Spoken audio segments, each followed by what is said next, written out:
বন্ধুরা, once again welcome to our channel let's crack Tripura exam.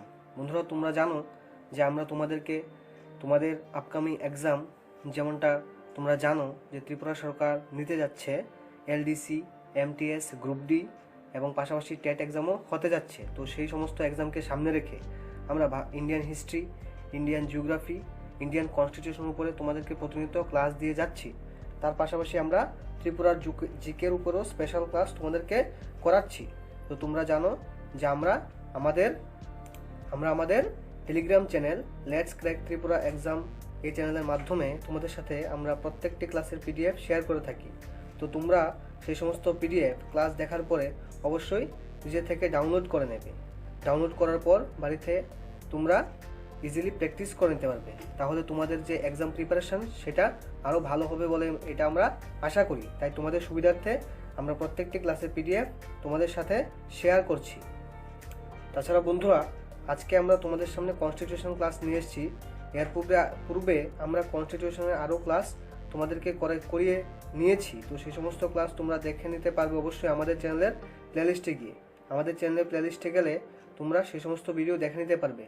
তো previous ভিডিওগুলো তোমরা অবশ্যই দেখে নেবে, তাহলে তোমরা আজকের এই ক্লাসটা দেখাটা সার্থক হবে। তো চলো আজকের ক্লাস আমরা শুরু করি। Friends, if you not subscribe our channel, do subscribe and press the bell icon for regular update and don't forget to like and share. তো বন্ধুরা, আজকের প্রথম প্রশ্ন হচ্ছে, how many language have been mentioned in the 8th schedule of the Indian constitution? ভারতীয় সংবিধানের 8ম তফসিলে কতটি ভাষার উল্লেখ আছে? How many language have been mentioned in the 8th schedule of the Indian constitution? ভারতীয় সংবিধানের 8ম তফসিলে কতটি ভাষার উল্লেখ রয়েছে? তো বন্ধুরা, অপশন এ বলছে 28, option B 24, option C 18, option D 22।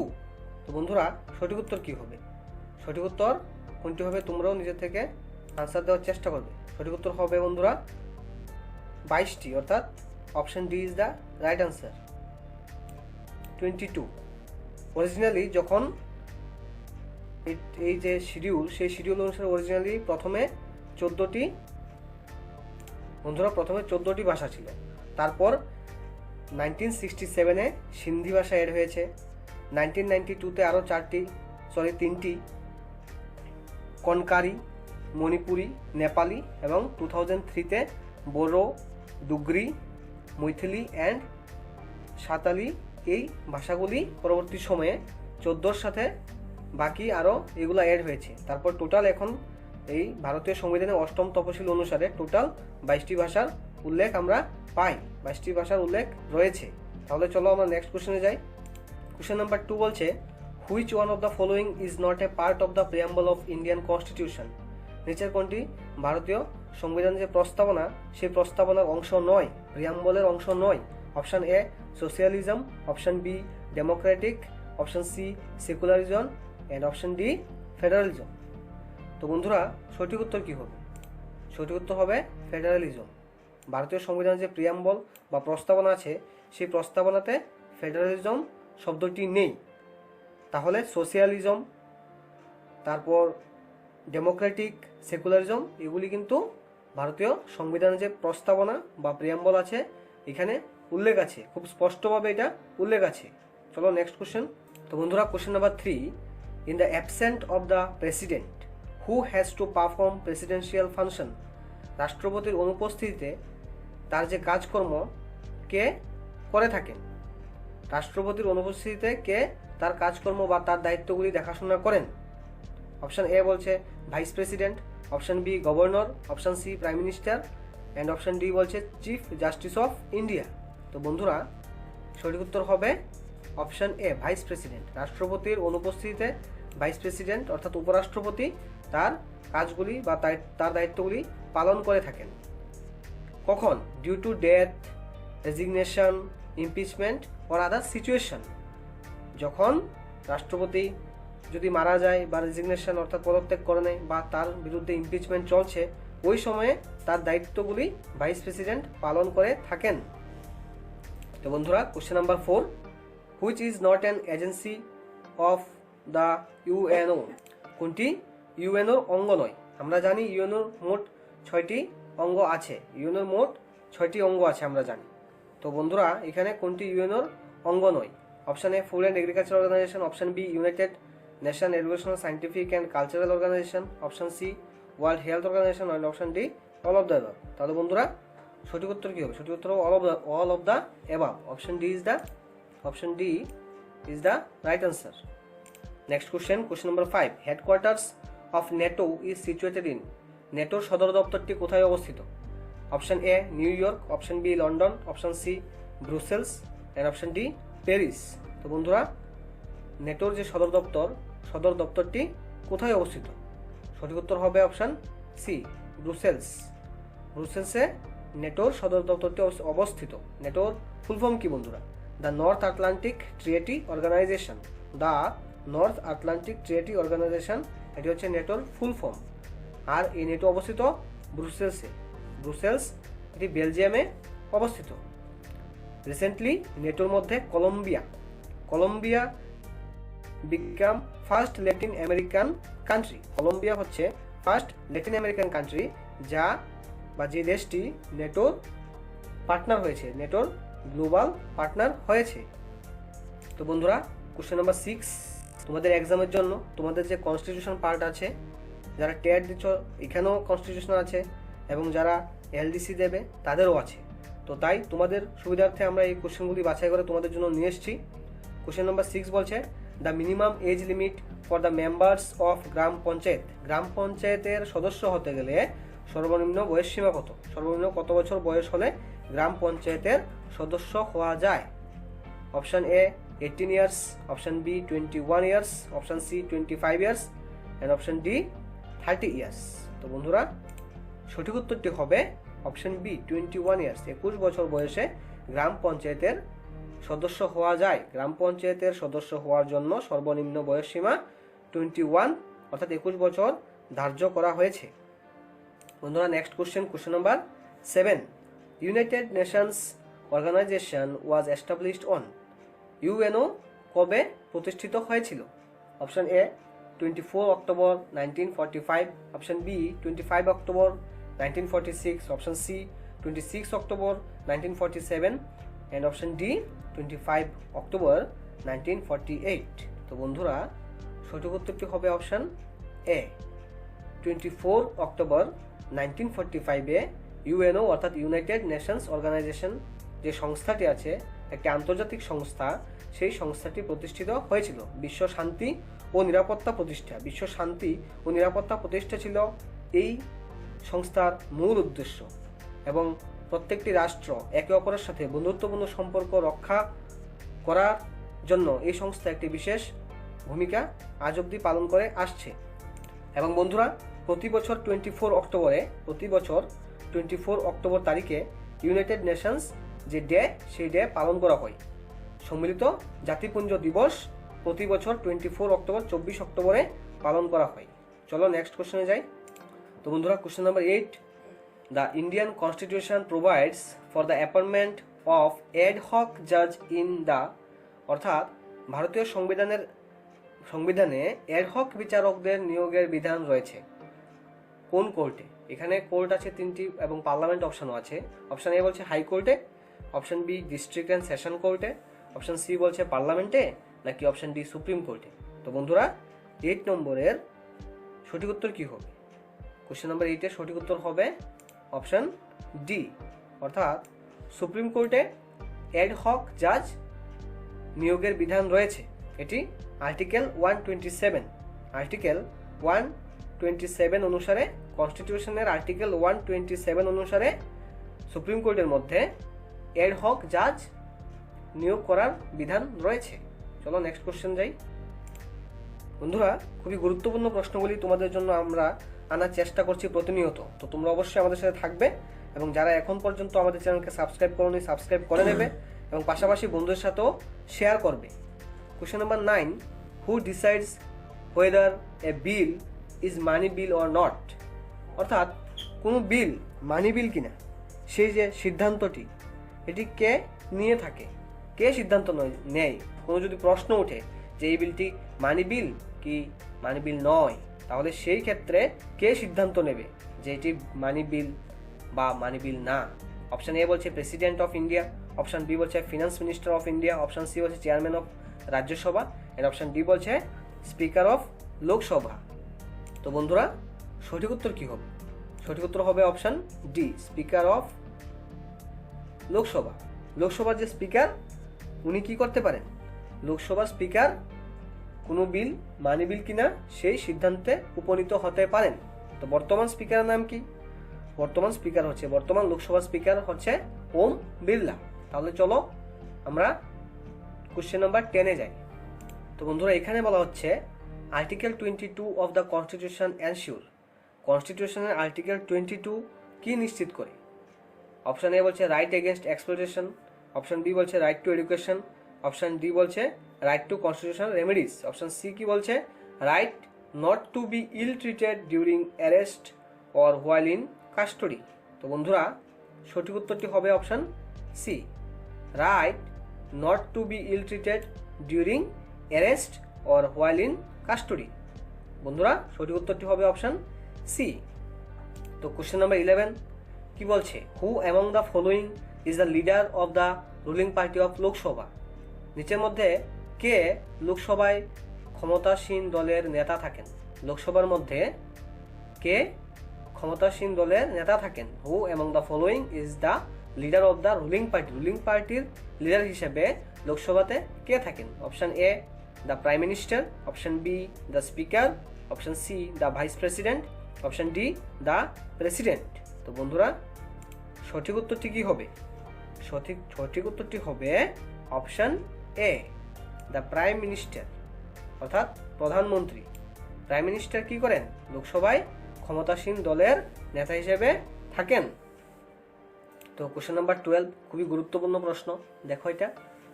In the constitution of India secularism means, ভারতীয় সংবিধানে সেকুলারিজম অর্থাৎ ধর্মনিরপেক্ষতা কথাটি বলা হয়েছে। সেই ধর্মনিরপেক্ষতা কথাটির মানে কি বোঝায়? এখানে প্রথম বলছে state has its own religion, বলছে রাজ্য বা দেশের কি থাকবে? নিজস্ব ধর্ম থাকবে। অপশন এ এটা বলছে। অপশন বি বলছে state has no link with religion, বলছে রাষ্ট্রের ধর্মের সাথে কোনো লিঙ্ক থাকবে না, কোনো সম্পর্ক থাকবে না। অপশন সি বলছে state has no religion of its own, স্টেটের নিজস্ব কোনো ধর্ম থাকবে না। অপশন ডি কি বলছে?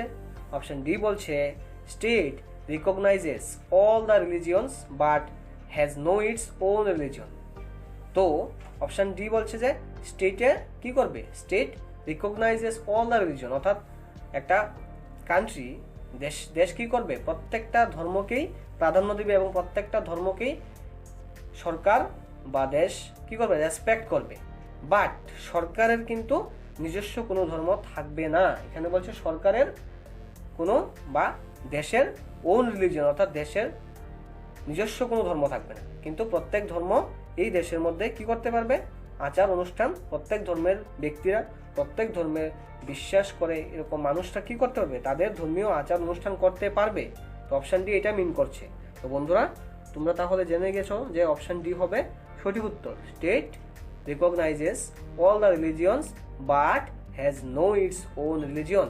তাহলে কোশ্চেন নাম্বার 12 এর সঠিক উত্তর হবে option D, state recognises all the religions but has no its own religion.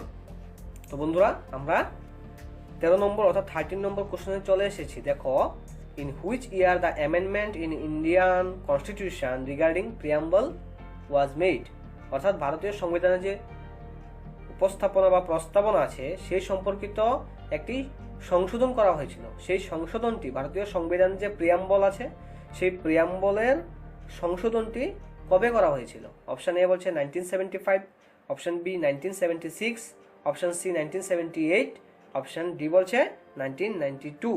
তো বন্ধুরা সঠিক উত্তরটি হবে 1976, অর্থাৎ option B is the right answer. 42nd amendment অনুসারে 42 নম্বর যে অ্যামেন্ডমেন্ট, যে সংশোধন ভারতীয় সংবিধানের, সেই সংশোধন বা অ্যামেন্ডমেন্ট অনুসারে 42nd অ্যামেন্ডমেন্ট অনুসারে প্রিয়াম্বলের মধ্যে সংশোধন করা হয়েছিল। ঠিক আছে, তাহলে চলো আমরা নেক্সট কোশ্চেনে। তো বন্ধুরা question number 14, the constitution amendment which is related to right to education, অর্থাৎ নিচের কোন অ্যামেন্ডমেন্টটি শিক্ষার অধিকারের সাথে সম্পর্কিত? শিক্ষার অধিকারের সাথে সম্পর্কিত নিচের কোন অ্যামেন্ডমেন্টটি? এখানে বলছে option A 42nd amendment, option B বলছে 52nd amendment, and option C বলছে 61 নং অ্যামেন্ডমেন্ট অর্থাৎ 61st, অ্যান্ড অপশন ডি বলছে 86th অ্যামেন্ডমেন্ট। তো বন্ধুরা সঠিক উত্তরটি হবে অপশন ডি 86th অ্যামেন্ডমেন্ট অনুসারে। এই 86th অ্যামেন্ডমেন্টের মধ্যেই শিক্ষার অধিকারের কথা বলা হয়েছে।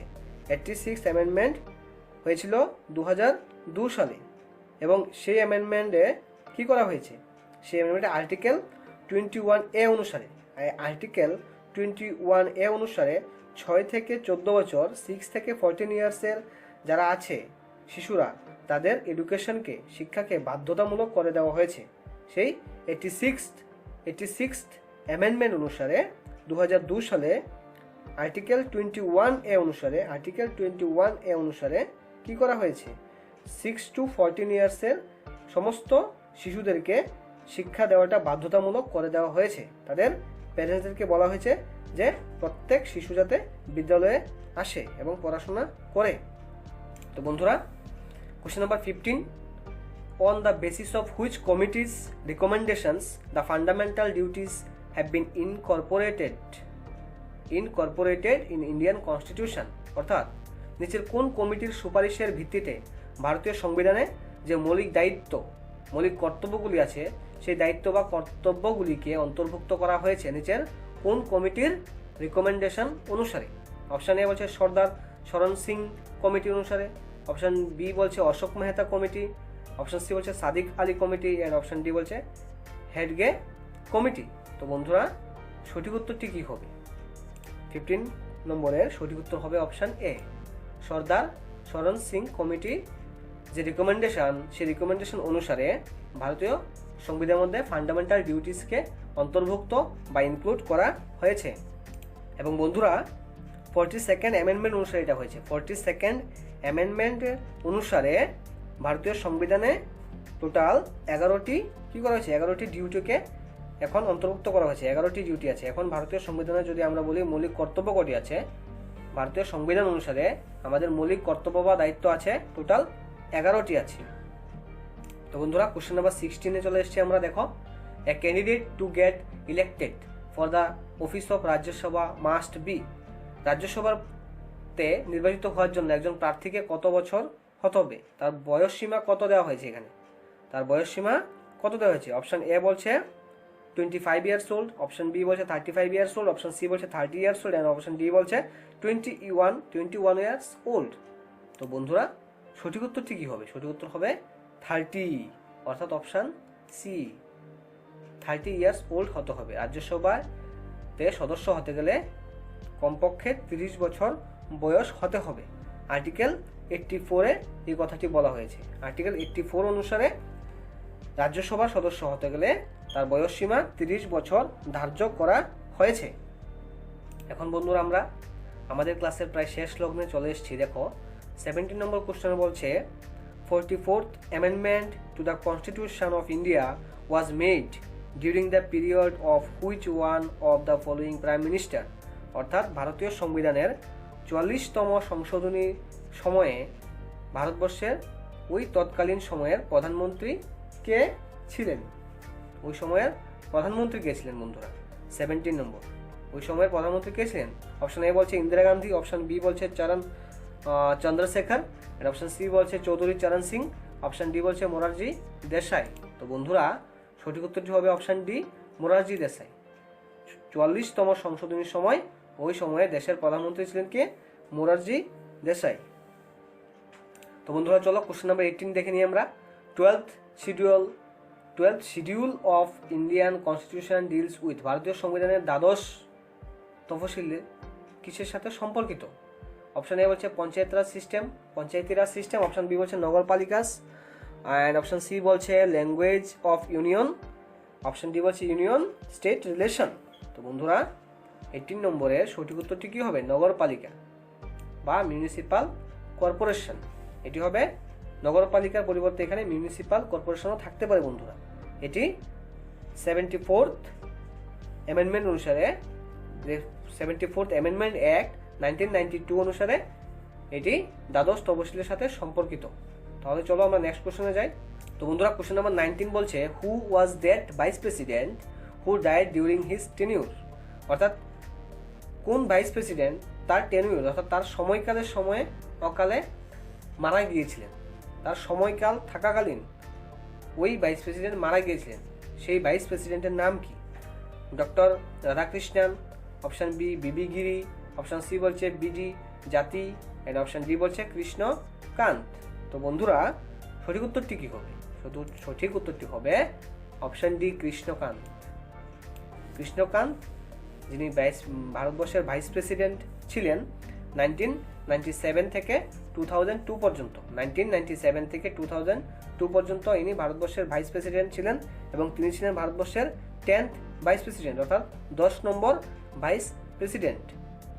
ওনার নাম ছিলেন কি? কৃষ্ণকান্ত। ইনি তার টেনিউর থাকাকালীনই মারা গিয়েছিলেন। তো বন্ধুরা আজকে লাস্ট কোশ্চেন নিয়ে আমরা চলে এসেছি। How many members are nominated by the president in Rajya Sabha? অর্থাৎ রাষ্ট্রপতি রাজ্যসভাতে কতজন সদস্যকে মনোনীত করতে পারেন? রাষ্ট্রপতি রাজ্যসভা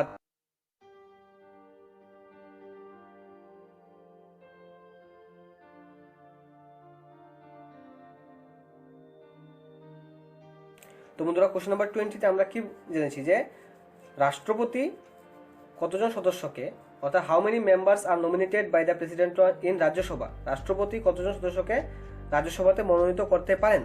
অপশান এতে বলছে 2 জনকে, অপশান বিতে বলছে 12 জনকে, অপশান সিতে বলছে 10 জনকে, অপশান ডিতে বলছে 15 জনকে। তো বন্ধুরা সঠিক উত্তরটি কি হবে? সঠিক উত্তরটি হবে অপশান বি, রাষ্ট্রপতি রাজ্যসভাতে 12 জন সদস্যকে মনোনীত করতে পারেন। তো বন্ধুরা আজকের যে ক্লাস এটা এখানেই সমাপ্ত হলো।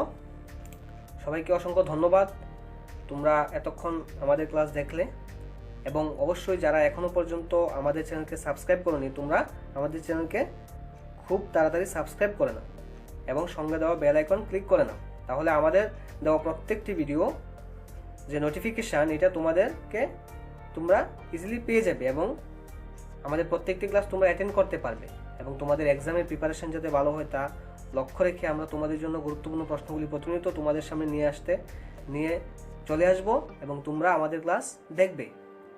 ওকে বন্ধুরা, থ্যাংক ইউ। তোমরা সবাই ভালো থাকো, সুস্থ থাকো।